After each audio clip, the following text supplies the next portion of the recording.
અધૂરી છે, તો આજે આપણે પૂર્ણ કરીશું।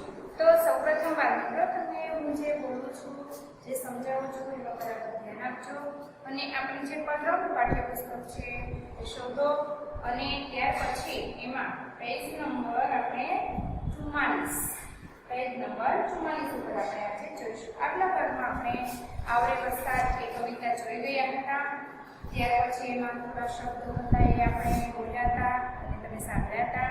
ત્યાર પછી સ્વચ્છતા વિશેના જે બોલતા શરીરના એને કેવી રીતે આપણે સ્વચ્છ કરવા જોઈએ અને સ્વચ્છ કરવા માટે શેની જરૂર પડે છે એ પણ આપણે જોઈ ગયા છીએ।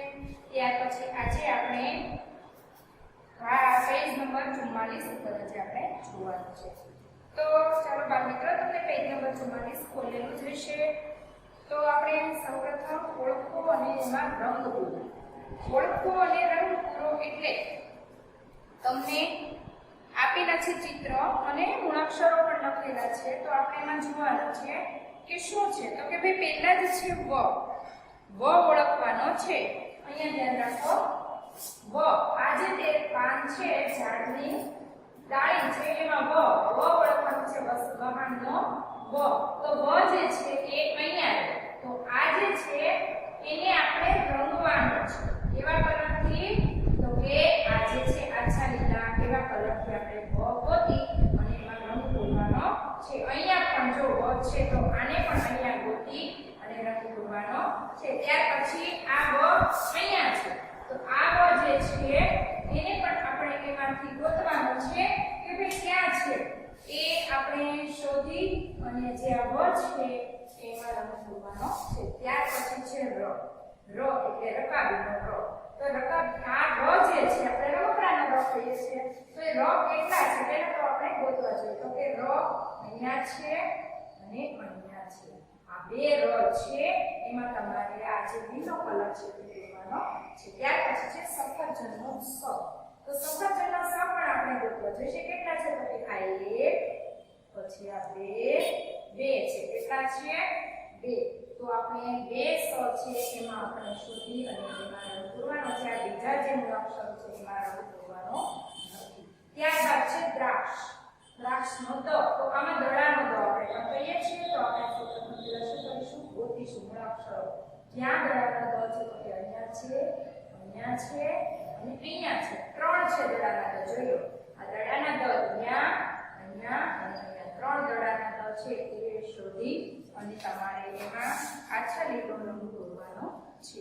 તો આજે છે એ આપણે આગલા ભાગમાં પણ શીખી ગયા છીએ આવી રીતે કે ભાઈ મૂળાક્ષર છે, અક્ષર છે એ ગોતો અને એમાં રંગ પૂરો। તો હવે એના પછી છે મોટેથી વાંચો। જે આપણને શબ્દો આપેલા છે ફક્ત આપણે વાંચવાના છે। હું વાંચું છું, તમે પણ મારી સાથે વાંચતા રહેજો। ન મ જ મ ગ વ ન જ ગ મ ન। જો આ જેટલા સાદા શબ્દો હતા, હવે એને પછીના છે કાવાળા છે, કાનાવાળા। નામ, માનો, ગાનો, વાનો, જાનો, સાનો, વેર, પછી છે એક માતરવાળા, વેર, દેવ, મેના, રમે, જોમે અને નમે। આ જે શબ્દો હતા એ વાંચા, તમે પણ મારી સાથે મિત્રો વાંચા જશે। બરાબર ધ્યાન આપજો અને હું સમજાવું છું એ બરાબર સમજજો। ત્યાર પછી છે પેજ નંબર 45। પેજ નંબર 45 ઉપર ટપકા જોડો અને લખો। જે તમને આ જે ચિત્રો, જે આકાર આપેલા છે, સીધા લીટા આપેલા છે, એ જ રીતે આપણે એના જેવું જ નીચે બનાવવાનું છે। ટપકા જોડવાના છે, ટપકા કરેલા છે, એની ઉપર આપણે પેન્સિલ ચલાવવાની છે। આપણે આગલા ભાગમાં આ જોઈ જ ગયા હતા, આવી રીતે આગલા ભાગમાં આવા નિશાનીઓ તમે પાઠ્યપુસ્તકમાં બનાવી જ છે। એવી જ રીતે આ જે છે ટપકા જોડી અને નીચે પણ એના જેવી જ તમારે અહીંયા લાઈન બનાવવાની છે, એટલે કે લીટા કરવાના છે। અહીંયા પણ જો એ જ છે, અહીંયા જે છે એ આ રીતે છે સીધો લીટો અને વળાંક વાળો। ત્યાર પછી અહીંયા એક માતર છે।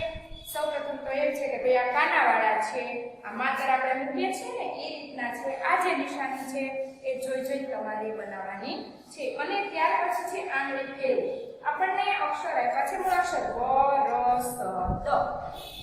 તો આંગળી ફેરવી એટલે આપણને ત્રણ પણ આપ્યા છે। ક્યાંથી સ્ટાર્ટ કરવાનું? તો કે એકડો આપ્યો છે, 1 2 3 4 અને 5 કરશો એટલે બ પૂરો થશે. ત્યાર પછી ર 1 2 3 4 અને 5 કરશો એટલે ર પૂરો થશે. સ 1 2 3 4 5 અને અહીંયા તો 6 અને 7 સુધી વળાંક આપેલા છે એ આપણે જોવાના છે. ત્યાર પછી તો 1 2 3 અને 4 શબ્દો આપણને આ જે મૂળાક્ષરો આપેલા છે એ આપણે ફક્ત આંગળી ફેરવવાની છે અને શીખવાના છે. ત્યાર પછી છે પેજ નંબર 46 ઉપર પણ એ જ છે જે તમને આપ્યું છે એ તમારે જોઈ લખવાનું છે. વ ર સ દ પછી આ એક માતર છે આપણે આવે છે ને પણ એક માતર કે એવી રીતે આ માતર છે પછી વ ઉપર એક માતર લગાડ્યો છે તો બને એક માતર વે, રને એક માતર રે, સને એક માતર સે અને દને એક માતર દે. આ જે છે શબ્દો અહીંયા તમારે ટપકા જોડી અને એના જેવું જ લખવાનું છે અને બોલતું જવાનું છે.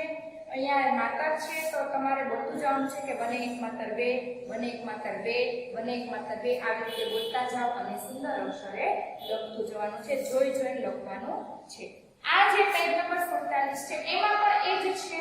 વાંચો અને લખો. મગ, અહીંયા પણ તમારે મગ લખવાનું. માગ, અહીંયા પણ માગ લખવાનું. નમ, પછી છે નામ, એક સાદો શબ્દ છે, એક કાના વાળો શબ્દ છે અને આ જે લાઈન છે સામેની એમાં શું છે, એક સાદો છે અને એક માતર વાળો છે. એ નમ, પછી નમે, ગમ તો ગમે, જમ તો જમે, મન તો મને. આ રીતે જે સાદા કાવાળા અને એક માતરવાળા આમાં આપણને શબ્દો આપેલ છે. તો ત્યાર પછી જે આપણને વાક્યો આપ્યા છે, હવે શબ્દો પૂરા થયા, થોડા શબ્દો ભેગા કરીએ એટલે વાક્ય બને છે. તો આપણને વાક્ય આપ્યા છે કે નમ ન ગરમ જમ. એવું જ તમારે સામે લખવાનું છે, બોલતું જવાનું છે અને લખતું જવાનું છે. મન ન દાદાને નમ, વરસાદ વરસે. આ જે છે વાક્યો એક આપણે બોલતું જવાનું છે અને લખતું જવાનું છે. આ જે છે પેજ 45, પેજ નંબર 45, 46 અને 47 બધાય ત્રણેય પેજમાં જોઈ લખવાનું છે. ત્યાર પછી છે આપણે આવ્યા છીએ પેજ નંબર 48. આ જે છે શબ્દ બનાવો. શું છે? શબ્દ બનાવો. આ તમારા માટે નવું છે તો આપણે જોઈ લઈએ શબ્દ કેવી રીતે બને છે. તો આપણને અહીંયા રાઉન્ડ આપ્યો છે એક, બને એક માત્ર બે. અહીંયા આપ્યા છે દ, ર અને ક અને અહીંયા આપ્યા છે સને એક માત્ર સે, દને એક માત્ર દે અને બનેકાનો વા. અહીંયા આપ્યો છે એક રાઉન્ડ વ. જે એક આપ્યું છે અને સામે ત્રણ આપેલા છે. જે એક આપેલું છે સામે ત્રણ આપેલા છે, અહીંયા ત્રણ આપેલા છે અને સામે એક આપેલું છે. જે એક આપેલું છે એને ત્રણેય સાથે જોડવાના છે. એને ત્રણેય સાથે જોડવાના છે. અહીંયા પણ એવું જ છે. આ ત્રણ આપ્યા છે એ ત્રણેયના એક હારે જોડવાના છે. તમે જોઈ લો લીટા પણ એ જ રીતે છે, જોડકા પણ એને એ જ રીતે જોડેલા છે કે ભાઈ આ જે છે બને એક માત્ર બે, એને કોની સાથે જોડેલો છે? દ સાથે જોડેલો. એટલે અહીંયા શબ્દ બન્યો છે વેદ. એવી જ રીતે હવે આ બે છે એને કોની સાથે જોડીશું? એના પછીનો રાઉન્ડ લેવાનો તો કે ર છે. પછી આ બે છે એને કોની સાથે જોડીશું? તો કે આ ગ છે. તો આનો ત્રણેયના આની સાથે આપણે જોડી અને એક એક શબ્દ બનાવે છે. તો આ પણ એ જ છે. સને એક માત્ર સે, આ કોની સાથે જોડ્યો? વ સાથે. તો અહીંયા આપણને એક નમૂનો આપો છે કે સેવ. તો હવે આપણે કોનો વારો લઈશું? તો કે એના પછીનો, તો કે દને એક માત્ર દે. તો દે ને કોને જોડીશું? તો કે વ સાથે. તો અહીંયા એક શબ્દ નવો બનશે દેવ. અહીંયા પણ એ જ છે. બનેકાનો વા આપેલો છે, અહીંયા વા આપેલો છે. આપણે આ બે લીટા જે છે કર્યા છે એ બે અક્ષરને જોડી દઈશું, એક શબ્દ બનશે વાવ. બસ સાવ સહેલું છે મિત્રો, સમજી લેશો એટલે આવડી જશે. તો આપણે પહેલા જે છે એ આપણે જોઈએ કે વેદ. તો આપણને વેદ તો લખી જ દીધેલો છે. હવે આપણે બે ને કોની સાથે જોડીશું? દ નો વારો આવી ગયો છે, હવે ર નો વારો છે. તો વેર. તો અહીંયા આપણે લખીશું વેર. આ શબ્દ બની ગયો. આ બે શું હતા? મૂળાક્ષર અક્ષર હતા. એમાંથી શું બન્યો? શબ્દ બન્યો. તો આપણે હવે ત્રીજો શબ્દ બનાવવાનો છે. હવે બે ને કોની સાથે જોડીશું? તો કે ગ ની સાથે. તો હવે આપણે વેગ. આ જે બે ને જોડતા એક નવો શબ્દ આપણને જાણવા મળે છે તો કે વેગ. એવી જ રીતે અહીંયા પહેલા આપણને એક રાઉન્ડ આપેલો, તો અહીંયા આપણને પહેલા ત્રણ આપેલા છે. આ ત્રણને આની સાથે જોડવાનું છે. તો પહેલા શું છે? સને એક માત્ર સે અને બ એ તો આપણને આપી દીધો છે. તો હવે સને ખાતે આ રાઉન્ડનો વારો આવી ગયો છે. હવે કોનો લેવાનો છે? આનો વારો લેવાનો, એક પછી એકનો વારો લેવાનો છે. તો હવે આપણે લેશું દને એક માત્ર તે અને બ આની સાથે જોડવાનું છે. જો જોડકા પણ એવી રીતે જોડેલા છે કે ભાઈ આને આની સાથે જોડો, આને આની સાથે જોડો, આને આની સાથે જોડો અને જે બનતા શબ્દ બને એ આપણને જગ્યા આપે છે એમાં લખો. ત્યાર પછી છે ત્રીજો બનેગાનો વા વાવ. તો અહીંયા આપણે એ રીતે નવો શબ્દ બનાવીશું વાવ. આવી રીતે બાજુ લખવાનું છે. આને આની સાથે જોડવાના, આને આની સાથે, ત્રણ એની સાથે એક વાર જોઈ લેવાના. બે રો બેકો સેવો દેવો અને વાવ. આવી રીતે જે આપણને જોડકા આપ્યા છે એમાંથી આપણે જોડી અને એક નવો શબ્દ બનાવવાનો છે. તો ત્યાર પછી છે જોડકા જોડો. હવે આપણને ચિત્રો આપેલા છે. ચિત્રો આપેલા છે એ જોડકા જોડવાના છે આપણે. તો ચિત્રોના જોડકા જોડવા માટે હું તમને કહું, પહેલા છે એ કાગળનો ડૂચો છે, બીજું જે છે એ માટલું છે પીવાનું, ત્રીજું જે છે એ ઘર છે અને ચોથું જે છે એ રસ્તો છે, રોડ છે બાર. અને આ બાજુ પહેલું ચિત્ર છે સાગરણી છે, અહીંયા ડસ્ટબિન છે, અહીંયા ઝાડુ છે રોડ સાફ કરવા માટે અને અહીંયા ડોયો છે. કોની સાથે જોડીશું, કોને કોનો ઉપયોગ કરવાનો છે, કોની સાથે એ આપણે જોવાનું છે. તો અહીંયા ધ્યાન રાખો કે ભાઈ પેલું જે છે કે ભાઈ કાગળના ડૂચો છે એને આપણે શેમાં નાખીશું? તો કે ડસ્ટબિનમાં નાખીશું. આપણે જે કચરો હોય છે એ આપણે ડસ્ટબિનમાં નાખીશું ને, તો આને આની સાથે જોડીશું. કાગળને ડસ્ટબિનમાં એટલે કે ભાઈ આનો ઉપયોગ આને કરવાનો છે એટલે આને આની આરે જોડેલો આપેલું છે. હવે આપણે માટલા સાથે કોને જોડીશું? તો કે ડોયા. આપણે પાણી પીવા માટે ડોયાનો ઉપયોગ કરવાનો છે. ડોયા દ્વારા માટલામાંથી પાણી લેવાનું આપણા ગળામાંથી અને આપણે પીવાનું. એટલા માટે આપણે માટલાને ડોયા સાથે જોડવાનો છે જેથી આપણે પાણી પી શકીએ. ત્યાર પછી છે ઘર. હવે ઘરને સાફ કરવા માટે શેનો ઉપયોગ થશે? ચલો તો જો બાળકો, ઘરને સાફ કરવા માટે સાવરણીનો ઉપયોગ થશે. શેનો? સાવરણી. આ જાનો ને આ તો બહાર સાફ કરવા માટે ઘરની અંદર એટલે કે આપણો રૂમ છે, હોલ છે, કિચન છે, એને આપણે કચરો કાઢવો તો શેનાથી કાઢીએ છીએ? આપણે સાવરણી લઈએ છીએ ને. તો અહીંયા પણ ઘરને સાફ કરવા માટે સાવરણીનો ઉપયોગ કરવાનો છે. અહીંયા બરાબર જોડવા જોજો. હું જ્યાં જોડું છું એ જ રીતે તમારે જોડવાના છે. ત્યાર પછી છે બાર. રોડ. આપણે બજાર હોય છે શેરીની બહાર, ત્યાં હોય છે રસ્તા પર કચરો પડ્યો હોય તો તમને ખબર હોય તો આપણી શેરીમાં પણ સફાઈ કામદારો આવે છે. તો એ રોડ સાફ કરવા માટે બાજુમાં કચરો પડ્યો એના માટે એ આવું ઝાડુ વાપરે છે. તો એને આપણે આની સાથે જોડીશું. તમે જોયા છે ને ઊભા સાફ કરતા હોય પકડીને ઝાડુ. તો એ રીતે આપણે આજે ચાર વસ્તુ આપેલી છે કે આને કોની આને જોડવાનું છે. કોને જો તમે માટલાને ડસ્ટબિન સાથે ન જોડી શકો, માટલા સાવરણી સાથે ન જોડી શકો, જે વસ્તુ જેની જરૂર છે એની સાથે જ એને જોડવાનું છે. એટલે હજી એકવાર જોઈ લેજો કે કાગળના જે ડૂચા છે એને ડસ્ટબિનમાં જોડવાના છે.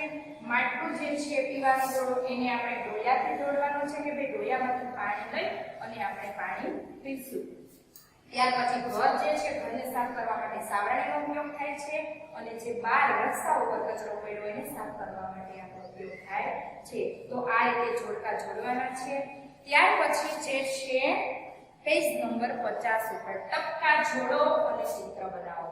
ટપકા જોડો અને ચિત્ર બનાવો. અને મિત્રો તમે જુઓ છો તમને નંબર પણ આપી દીધા છે કે ભાઈ 1 2 3 4 5 6 એ રીતે તમારે ટપકા જોડી અને ચિત્ર બનાવવાના છે. તો આપણે નંબર પ્રમાણે જ ટપકા જોડવાના છે. જો તમને આપી દીધું છે 1 2 3 4 5 6 7 અને 8 સુધી આપેલા છે. તો આજે છે પેલા સમજી લો કે ભાઈ આ એક છે, એકને આપણે 2 સાથે જોડવાનો, પછી 3 સાથે, 4 સાથે, 5 સાથે, 6 સાથે અને 7 અને 8 સાથે. એટલે કયું ચિત્ર બનશે? તમે જોજો હમણાં હો કેનું બનશે. મને તો ખબર જ છે. ચાલો તમને ખબર પડી જ ગઈ હશે, તો હોશિયાર બાળકો છે એટલા માટે તમને ખબર પડી ગઈ છે. તો આપણે જોઈએ. તો સૌપ્રથમ તમે 1 અને 2 જોડવાના છે. જો 1 અને 2 ખાલી જગ્યા છે. આ આપણને અને હું આપી દીધો છે. તો 1 અને 2 અહીંયા જોડ્યું. પછી હવે 2 પછી કોને જોડીશું આપણે? 3 સાથે. કોને? 3 સાથે. તો 2 થી 3, 3 થી 4 જોડ્યું. આવી રીતે તમે પણ તમારે પણ આ વર્ક કરવાનું છે, જોડવાનું છે. પછી 4 થી 5 આવી રીતે એમાં ત્રાસો લીધો આવશે. અત્યાર સુધી એક અહીંયા હતો ત્રાસો લીધો, પછી અહીંયા સીધું હતું 2 3 4 5. હવે એને 6 સાથે જોડવાનું છે. આ 6 અને પછી 7 અને 8 હોડી જેવો આકાર બને છે. બની હોડી તમારા પાઠ્યપુસ્તક છે એમાં પણ તમે આવી રીતે જોડી શકો છો. અને એ રીતે જોડવાના છે, ક્રમ પ્રમાણે જોડવાના છે. 1 ને 2 સાથે, 2 થી 3, 3 થી 4, 4 થી 5, 5 થી 6, 7 અને 8 આવી રીતે તમે જોડતા જોડશો એટલે એક હોડીનું ચિત્ર બનશે. તો બાળ મિત્રો તમે તમારી પાઠ્યપુસ્તક જે છે એમાં તમે જોડી દેજો અને ત્યાર પછી ચિત્ર જોજો શેનું બને છે? હોડીનું. તમને પણ ખબર પડી જશે કે આ ચિત્ર હોડીનું બનેલું છે. તો આપણે અહીંયા જે છે એ આ જે પાઠ હતો આવરે વરસાદ એ અહીંયા પૂર્ણ થાય છે. એમાં આપણે શું નવું, આમાં શું આપણે નવો અભ્યાસ કર્યા? તો તમને ખબર હોય તો આપણે કે ભાઈ આપણે શબ્દ બનાવતા શીખ્યા. ત્યાર પછી આપણે ટપકા જોડીને ચિત્ર બનાવ્યું. ત્યાર પછી આપણે ક અને કા વાળા શબ્દો તો આવતા હતા, પણ હવે આપણે એક માત્ર વાળા શબ્દો આવ્યા. તો એ આપણે નવા શબ્દો આવ્યા ને શીખ્યા. તો મિત્રો આ રીતે આપણે જે આવરે વરસાદ કવિતા હતી 4 નંબરની, તો એ આપણે આ ભાગમાં પૂર્ણ થાય છે. તો તમે જે છે એ બરાબર સમજ્યા છો અને છતાં ન ખબર પડે તો ફરીવાર વિડીયો જોઈ અને સમજી લેજો. તો મિત્રો આપણે આજે ભાગ 16 માં જે પેજ નંબર 44, 45, 46, 47 અને આ બધા પેજ જોયા છે. તો તમારી પાઠ્યપુસ્તકમાં તમારે હોમવર્કમાં પેજ નંબર 45, 46, 47 આ તો તમે મારી સાથે જોડતા જોડી દીધા હશે, પણ તમારે આ લખવાનું બાકી છે. પેજ નંબર 45, 46 અને 47 તમારે હોમવર્કમાં પાઠ્યપુસ્તકમાં લખવાનું છે. હોમવર્કની બુકમાં લખવાનું નથી. બસ આ પાઠ્યપુસ્તકમાં તમારે જોઈને જે લખવાનું છે એ તમારે વાંચતું જવાનું છે અને લખતું જવાનું છે અને બરાબર ધ્યાન આપવાનું છે, જેથી કરી આપણને વાંચતા આવડી જાય. તો બાળ મિત્રો બરાબર ધ્યાન રાખી અને તમને કદાચ ન ખબર પડે તો તમારા વાલીને અથવા તો તમારા મોટા ભાઈ બહેન હોય તેને પાસે બેસાડી અને સુંદર અક્ષરે આ લખવાનું છે.